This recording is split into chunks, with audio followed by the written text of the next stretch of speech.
this in Jesus' name. Amen. We're going to be in John chapter 15 today, and so if you want to meet me there in just a moment. Several decades ago, a sociologist named Mark Granovetter, I'm probably saying his name wrong, wrote a study, and it was called The Strength of Weak Ties. What he was investigating was, how are people getting their jobs? What helps someone with a referral to get a position? As you know, and you've probably heard, for all the good and bad things, getting a job is less about your resume and more about who you know. And that's certainly more true in some industries than others. But he was investigating, how did people get connected to these jobs that they had?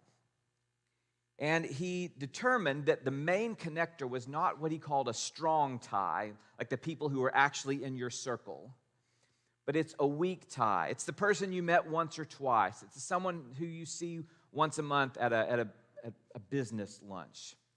It's the loose network connections. And if you think about it, that makes sense. Your strong ties, well, they have kind of the same friends you do.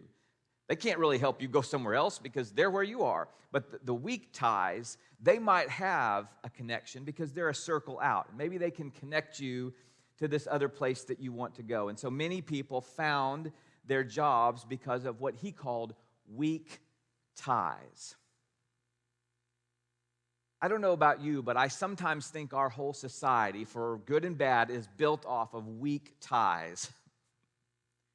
That may be the limit for many of us.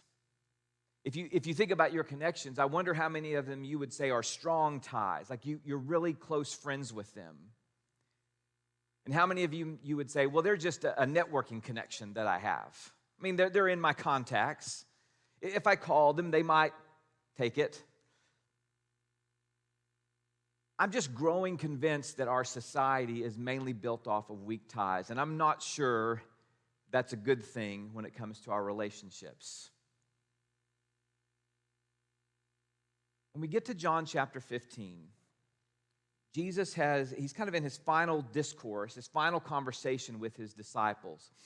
He has washed their feet. If you were in Bible class, you may have talked about that today. And he's in the middle of the final conversation he's going to have with them. And for John, that looks a little bit different than you might think compared to the other Gospels as far as what happens. There's no Last Supper to speak of in John. But Jesus is talking to his disciples, and the premise is, look, I'm about to leave, but I'm not going to abandon you. And here are some things I want you to know going forward, because things are going to get tough for them. They don't realize how tough it's going to get, but Jesus does. And Jesus wants to make sure that their connections are strong, and so he begins to talk to them about staying connected even in a different context, even when he is not physically with them anymore. We're going to pick up our reading in John 15, beginning in verse 5.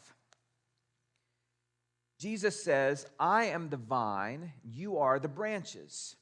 If you remain in me and I in you, you will bear much fruit.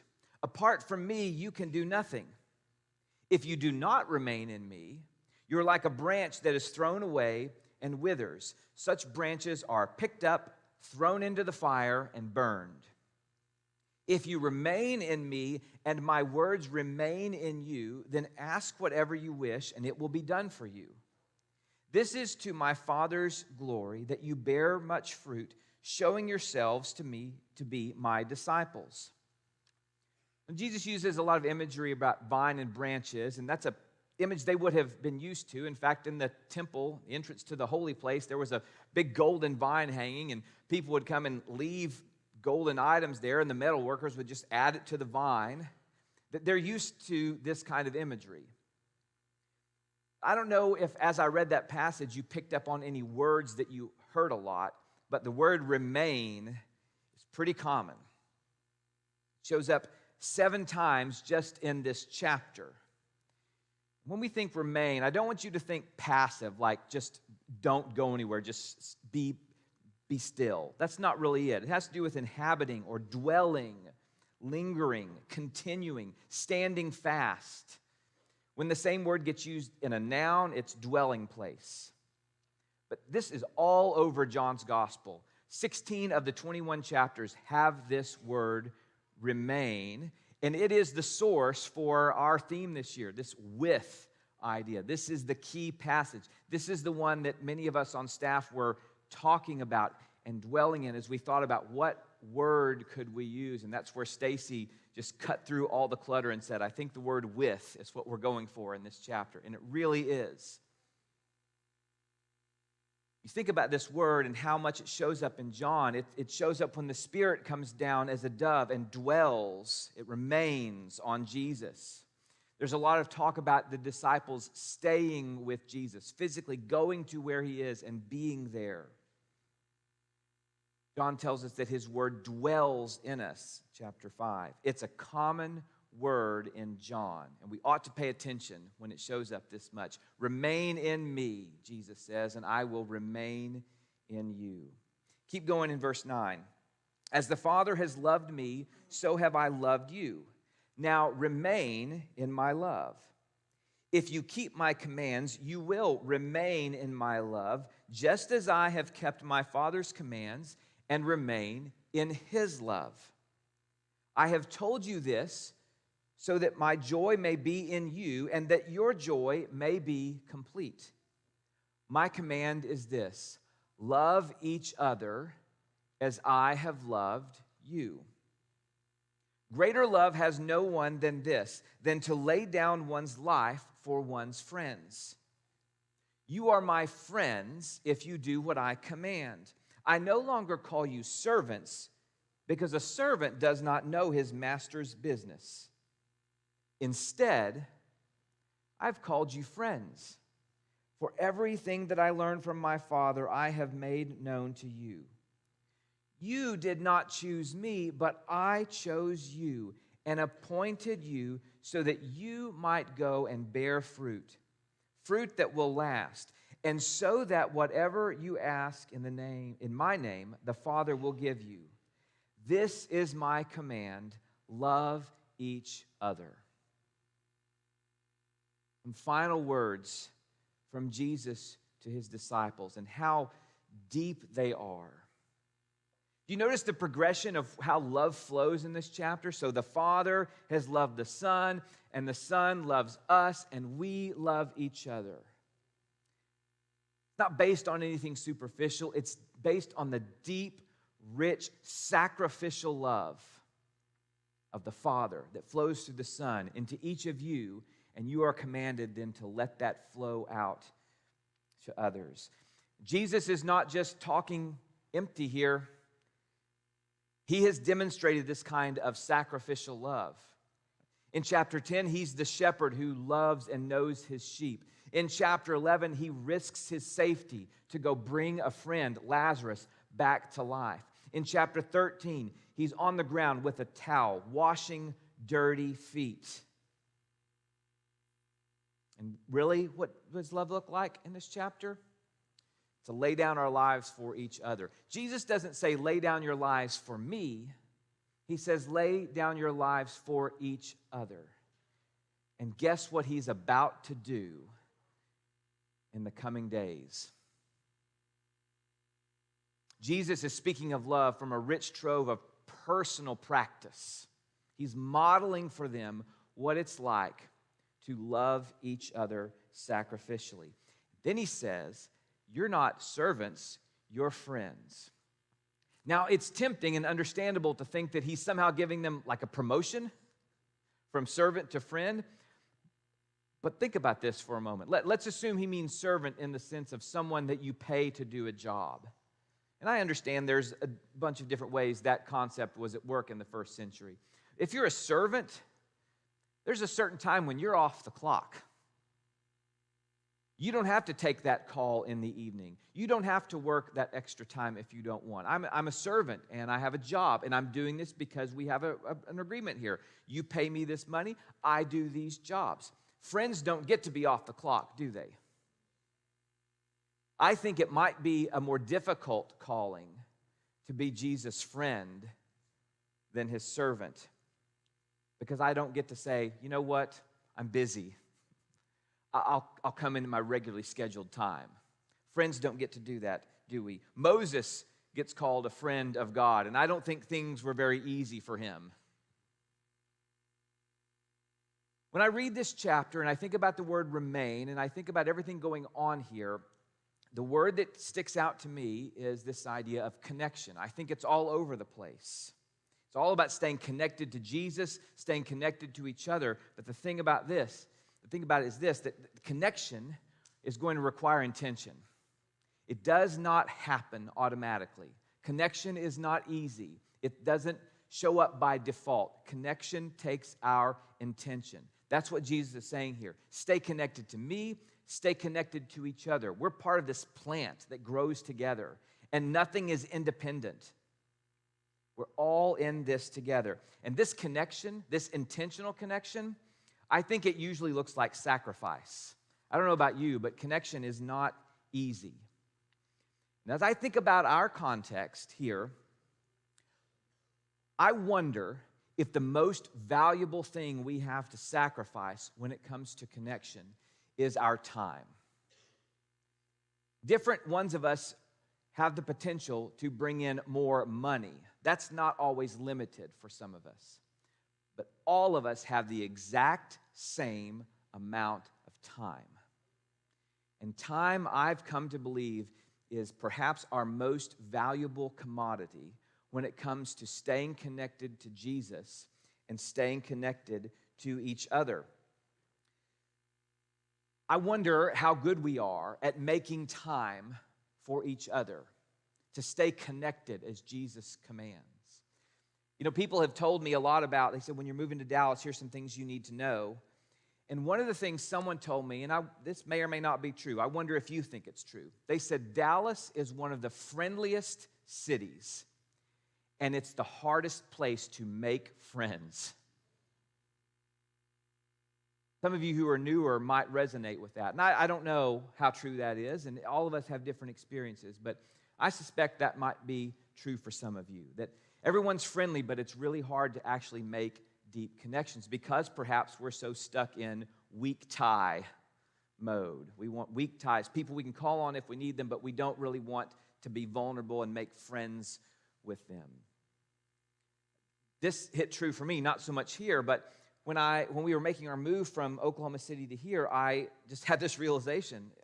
I was on a large staff, and I thought, all my friends are my coworkers, and I'm about to leave, and I don't have any friends except the people I worked with. And that's on me. And I remember thinking toward the end, I should have done a better job cultivating friends that have nothing to do with my employment. And so I've decided here, I'm going to make some friends outside of coworkers. I love my coworkers. They're some of my best friends. But at some point, we're not all going to be here, and I'd like to have some friends that aren't tied to my job. I think, honestly, part of that is why I'm particularly sad about Brian's passing. Brian, he was on my list to be friends with. I wanted to be friends with this guy. I liked being around him. And so I'm determined, though, to be intentional about cultivating friends, because that kind of connection is exactly what Jesus is talking about in this chapter. One recent book that's been a real help to me, it's by Justin Whitmel Early, and you may have heard different ones of us talk about him, but his most recent book is called Made for People. This is really about connection to others. He has some previous books that are really good about intentional connection to God. Justin talks about some daily and weekly, monthly rhythms he has for different types of friends, how he gets together with them at different times for different purposes. So he'll get together with a small group of friends once a week. He'll get together with a larger group of friends once a year and go, campfire hiking and all that kind of stuff. But that doesn't just happen. You know this, right? It doesn't just happen. We are calendar and schedule people, aren't we? So if people are your priority, then put the people on your calendar. If you want to be connected, it's going to have to take planning. It's not going to happen when you happen to be free, because I don't know about you, but that doesn't happen very often for me. I don't just happen to have time for people. But if people are my priority, I want to put them on my schedule, because that will ensure, or at least make it much more likely, that I will spend time with them.